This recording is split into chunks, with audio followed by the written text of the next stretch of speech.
Another hospital, another scare. Wang rushes Shen Yue to emergency room at 3 a.m. The hospital lights never really turn off. Not even for love. Not even for the famous.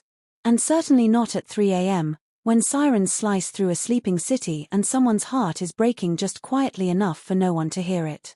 Just weeks after the world celebrated their secret hospital engagement, and mere days after fans had begun cautiously believing that everything was finally safe again, Wang was seen racing into the emergency wing of a private hospital outside Shanghai. But it wasn't for himself this time. It was for Shen Yue. A midnight crack in their fragile peace. They'd kept things quiet. No posts. No public dinners. Just recovery, reconnect Ion, and the rare softness of a love that almost didn't survive. After Dylan's near-fatal collapse and the emotional whirlwind of Shen Yue saying yes while he still had an four in his arm, they'd retreated from the world. Rented an apartment near the hospital. Shen Yue hadn't been seen in public since. And Dylan's last post simply read, "Still choosing her. Every breath." But something changed. Sources say the calm was deceptive. One staffer at the building where they'd been staying reported loud arguing late the previous night. Not screaming, just urgent words. Heavy tension. Someone stormed out. Someone cried. By 2:45 a.m., security footage captured Dylan carrying Shen Yue down the hallway in his arms. Unconscious. Pale. Her head resting against his chest, limp. Dylan arrives at the emergency room. He was shaking. An eyewitness at the emergency wing, a woman whose child was being treated for a fever, told a local reporter. He burst through the doors without waiting for help.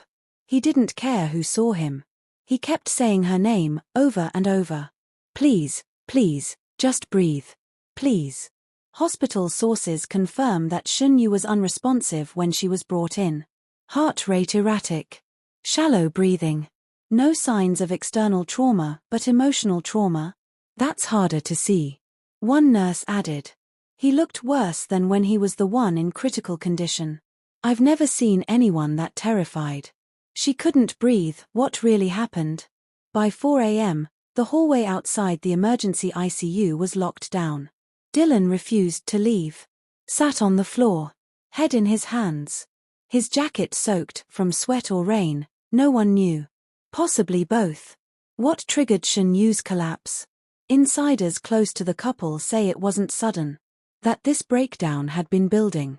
"She hasn't processed everything," a close friend reportedly said. The hospital proposal, her family walking out, the media turning on her, the non-stop pressure of pretending everything's fine, she's been holding it all together with a whisper. Another claimed that earlier that evening, she had received a message from a blocked number allegedly containing a video clip of Dylan during his ICU stay. Footage never meant to be public. She watched it and just shut down, the source claimed. She told Dylan, "I don't want to do this anymore," and then, she fainted. Dylan breaks down outside the ICU. Reporters weren't allowed inside. But one clip leaked from a hospital staff member has gone viral. The grainy video shows Dylan sitting outside the ICU, face buried in his hands, whispering the same phrase again and again. "I can't lose her. Not like this. Not after everything." He's seen arguing with a doctor, apparently begging to be let in.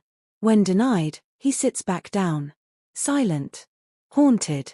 His engagement ring clearly visible on his finger. The footage has now been viewed over 25 million times.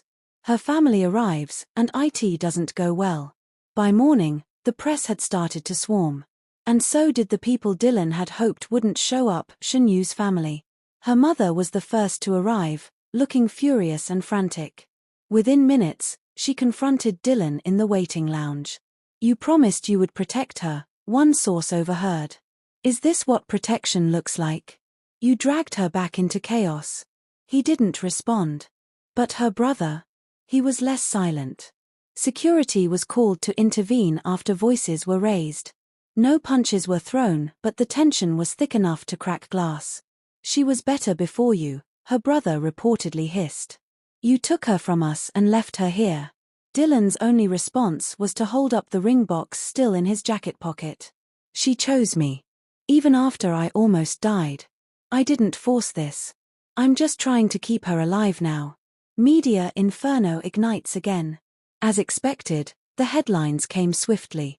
Dylan Wang and Shen Yue, love story or psychological collapse. Family blames Dylan after Shen Yue's hospitalization. Is the ring cursed? Fans speculate engagement was a trigger. Comment sections exploded.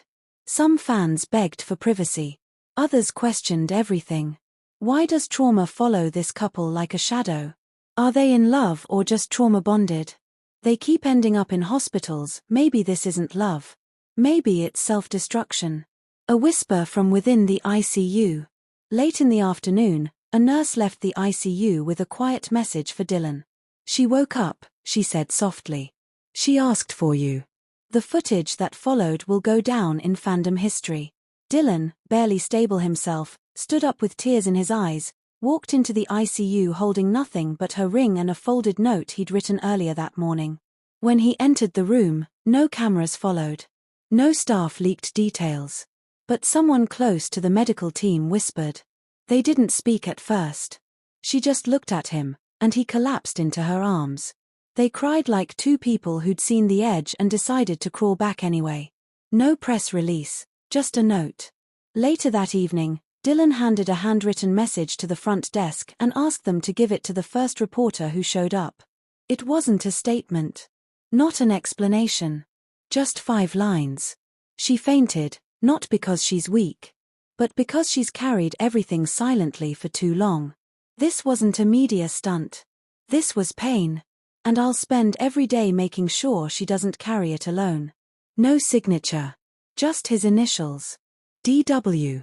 Her first words after the collapse. Shen Yue has not spoken publicly since. But hospital insiders say she whispered something to Dylan when he placed the ring back on her finger that night. It wasn't "I'm sorry." It wasn't "I'm fine." She simply said, "I didn't want you to see me fall again." And he replied, "Then let me fall with you." The future, still unclear. Shen Yue has been moved out of emergency but remains under medical observation. Dylan has refused to leave the hospital grounds. Their wedding? On pause. Public appearances? Cancelled. Careers? Hanging in the air like dust after a crash. And yet, the love is still there. Quiet. Beaten up. But breathing. As one nurse put it, "I don't know what they've been through, but I've never seen two people hold hands so tightly in silence and say so much without speaking." The silence that followed the chaos was the kind that burned. For hours after Shen Yue was stabilized, Dylan Wang sat motionless in the hospital corridor, the same corridor he'd nearly died in weeks ago. The same floor. The same scent of antiseptic and panic. But this time, the fear wasn't for himself. This time, it was Shen Yue who had almost slipped away. And somehow, that was worse. What haunted him more than the beeping monitors or the memory of carrying her into that hospital in the dead of night was the way her body had felt in his arms, not limp, not cold, but almost weightless. Like her spirit had already begun drifting. Like she had silently given up. He kept replaying the moment she collapsed. They'd had an argument. A quiet, fragile argument, the kind where words were whispered, not yelled, and pain bled between the lines. She had watched a video she was never supposed to see. Footage of him, unconscious in the ICU, surrounded by machines and uncertainty. The video had been leaked to her. Deliberately. And something inside her broke. He remembered her final words before she fell. "I can't do this again. I can't be the strong one this time." Then her knees buckled, and she was in his arms. No pulse. No scream. Just her breath, shallow and fleeing. He didn't even put on shoes. He didn't care about cameras. He carried her to the car and drove like a madman, running red lights, ignoring sirens behind him. By the time he reached the hospital, he was begging her to stay awake, to hold on, to just give him one more second. She didn't answer. And now she lay beneath white sheets, 4 in her arm, lips pale, eyes closed. He had proposed to her in this very building. Weeks ago, when he was the one strapped to monitors, when she was the one holding on to faith for the both of them. And now, here they were again, two people circling the same trauma, the same fears, the same unbearable question. Would they ever truly be safe? He looked down at the note still folded in his hand, the one he had written in the waiting room, thinking he might never speak to her again. He hadn't given it to her yet. It read, "You saved me. And I couldn't save you.